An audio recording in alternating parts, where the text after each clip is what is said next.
Hey guys, I'm recording this video for my fellow small business owners across the US, perhaps even outside of the country, because right now this whole media-driven fear is a pandemic and the fear is not real. However, the threat is real because, whatever they're telling us to stay away from, to be, to be socially distanced from each other, right? And that is AKA quarantine.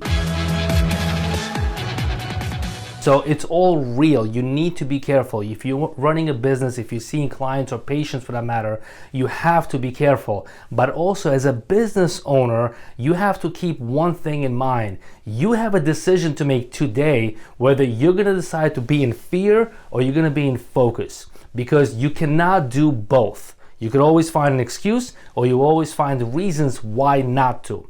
Because as long as you're in fear, you cannot stay focused on the production, you can't stay focused on your finances, you can't stay focused on your staff, on your clients, on your marketing, on anything. Why? Because we're in fear and it's a human condition, it's a natural process.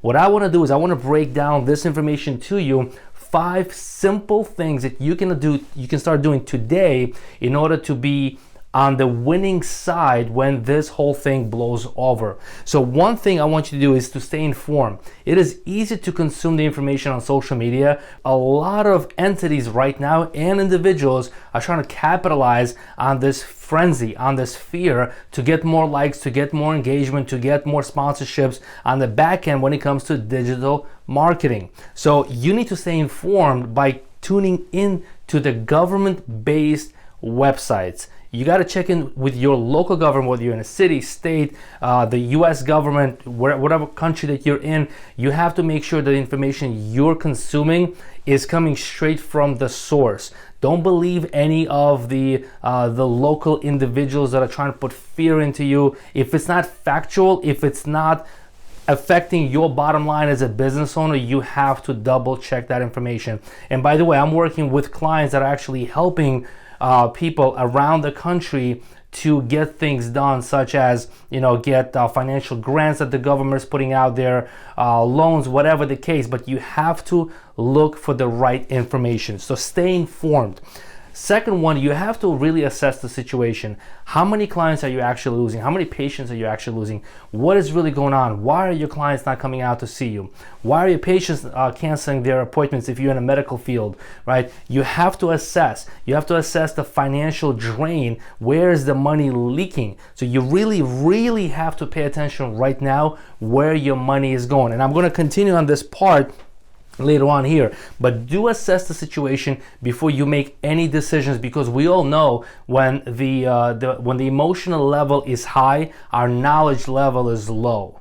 So you cannot make a logical decision in an emotional state, especially in a fearful state. The third one, you have to double down. What does that mean? Double down on what? That's the question. What I'm talking about here is you need to double down on things that are being overlooked by your competition, such as marketing, digital marketing. Right now, we're talking about right now as of recording of this video, and it's probably going to happen over the next 3 to 8 weeks. Yesterday, Donald Trump said that this whole thing might even go into June, July, August. I hope not. But we have at least good several weeks to double down on marketing. Now, here's what I mean by that. Right now, more than ever, people's eyeballs are on their phones and their computers, okay, especially on their phones. What does that mean to you? Now, we all knew this. We knew to do digital marketing because more people are paying attention to their phones. They're scrolling, right? But right now, more than ever, people are stuck in their homes with their families, by themselves, right? They don't know what to do. And guess what? They're glued to their screens. You can take an advantage of that by putting your information as a service provider, as a small business owner, in front of them. Okay, so double down on your marketing. Don't stop. And here's I'm going to go into this here, but as far as doubling down, whatever it is that you were spending on marketing before, you need to double and triple that right now. Now, I'm not saying this because we do provide marketing for our clients. I'm not saying this. This is something I'm doing myself right now. I'm pushing even harder today through digital, because I know more people are tied to their screens. That's an opportunity for you to take an advantage to be victorious when this whole thing blows over, okay? But guess what? Because your competition, most likely, unless they see this video, most likely your competition is not doing it. They're in fear, they're trying to save money, they're canceling all their ad spend, they're firing people, they're laying people off, they're cutting down their hours, so on and so forth. It's time for you to do the opposite. Fourth, strengthen recruiting. Here's what I mean. This is very, very important. This is my specialty because we specialize in culture development and training. And a lot of you already know this. If you don't, here's what you need to understand. In a great economy, the employee or the candidate who is looking for work has the upper hand. Why? Because they have many employers to choose from. And it's always been like this. If you've been in business for the past, I would say 20 years, that means you've gone through at least 2 recessions. You were on the other side of the table where you were hiring people. So during great economies, the candidates have the upper hand. It's tougher to find the right individual for your team. During bad economies, the employer has the upper hand because now you have more candidates looking for work. There are more unemployed people. They're scattering to whatever they can grab. What the employees fail to understand is that they believe that their resume and their basic education is supposed to secure them a position during tough times. What they fail to understand is that the more time they invest in themselves, the more education they get, they become more valuable. This is where it is your time to shine. So during the frenzy right now, I urge you to focus on your culture development, on your recruiting processes, on your core values. Reassess your vision and mission. Maybe something has changed, but you didn't get a chance to get it done or fix it or put it on paper in the last 6 months or 12 months. The economy is great, everything is booming, so we're focused on production and sales, which is understandable. Right now, you really need to focus on your recruiting process because in the next month, 2, 3, 5, 6, even 12 months, this will be your time to shine and find the right individuals where you're gonna get a chance to make them the best team members.